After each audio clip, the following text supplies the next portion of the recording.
আসসালামু আলাইকুম। Welcome to our new video. কেমন আছেন সবাই? আশা রাখছি সকলে ভালো আছেন। আমরা ভালো আছি আলহামদুলিল্লাহ। আজকে আপনাদের সাথে চলে এসেছি একটা চিকেন ফ্রাই রেসিপি নিয়ে। এই চিকেন ফ্রাইটা আমি বাসায় নরমালি করে থাকি। অতটা প্রফেশনাল না হলেও দেখতে আ বেশি ভালো না দেখা গেলেও খেতে কিন্তু অসাধারণ হয়। এখানে আমি আ আগে থেকে চিকেন কেটে ধুয়ে নিয়েছি। তারপর লবণ, আদা, রসুন দিয়ে দিয়েছি। দিয়ে দিচ্ছি আ জিরা আর ধনিয়া গুঁড়া। তারপর আমি এখানে লাল মরিচের গুঁড়া এড করেছি। তো স্টেপ বাই স্টেপ আমি এখানে মসলা দিচ্ছি। মসলাগুলো দিয়ে ম্যারিনেট করে রাখতে হবে বেশ কিছুক্ষণ। বেশ কিছুক্ষণ বলতে ১০ থেকে ১৫ মিনিট হলেই হয়ে যায়।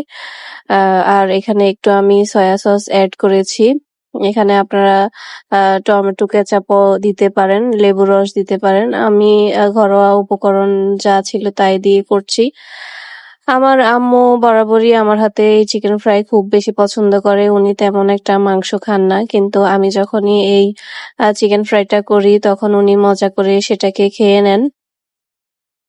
আপনাদেরকে একটা কথা বলে রাখি সেটা হচ্ছে জীবনে যত আ কম মানুষ থাকবে ততই আপনার জীবনটা সুখের হবে।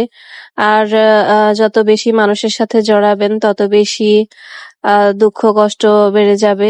সেটার একমাত্র কারণ হচ্ছে আ যখন মানুষের সাথে আপনার কথার মিল হবে না, মনের মিল হবে না তখন অটোমেটিক্যালি তাদের কথায় আপনার মন খারাপ থাকবে এবং বিষণ্ণতায় ভুগবেন। তার থেকে ভালো আমার এই আ রেসিপিগুলো দেখেন আর ট্রাই করেন। সময় এমনি চলে যাবে। তা আমি লাস্টে একটু আ এখানে গোলমরিচের গুঁড়া এড করেছি। আর এখানে আমি ময়দা নিয়ে নিয়েছি, একটা ডিম ভেঙে নিয়েছি। ম্যারিনেট করার কিছুক্ষণ পর আমি এখানে এসেছি।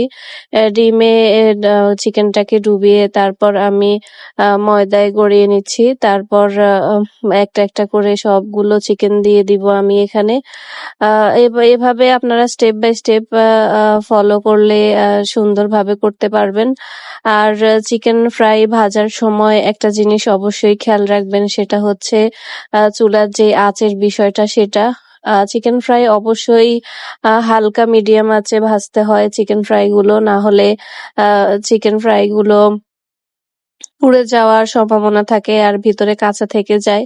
আমার শাশুড়ি তো কখনোই এই কাঁচা মাংসতে চিকেন ফ্রাই করার পক্ষপাতিত্ব নন। উনি সবসময়ই চিকেনটাকে আগে রান্না করবে তারপর চিকেন ফ্রাই করতে বলবে। কিন্তু আমি আপনাদেরকে যে টিপস দিয়েছি সেটাতে আপনারা একটা পারফেক্ট চিকেন ফ্রাই পেয়ে যাবেন ইনশাল্লাহ। আমি এখানে ময়দাতে কোটিং করার পর আমি একটু পানিতে চুবিয়ে রেখেছি। আমি YouTube এ দেখেছি KFC স্টাইলে চিকেন ফ্রাই ওরা এরকমই করে থাকে। আমার চিকেন ফ্রাই গুলো কোডিং করা হয়ে গিয়েছে। আমি ২ বার করে ময়দাতে এগুলোকে গড়িয়ে নিয়েছি। তারপর তেলে ছেড়ে দিয়েছি। এখন আমি এগুলোকে হালকা আঁচে আস্তে ভেজে নিচ্ছি। আর বাকি যে চিকেন গুলো আছে সেগুলোকেও আমি এভাবে একই প্রসেসিং এ ভেজে নিবো। তো যেটা বলছিলাম নিজের কাজের মধ্যে নিজেকে ব্যস্ত রাখার মধ্যে আর ভালো কিছু থাকতে পারে না। আমার ভিডিও কেমন লাগে সেটা অবশ্যই কমেন্ট করে জানাবেন। আমার চ্যানেলটাকে কাইন্ডলি আপনারা সাবস্ক্রাইব করে দিবেন। আমার পাশে থাকবেন। আল্লাহ হাফেজ।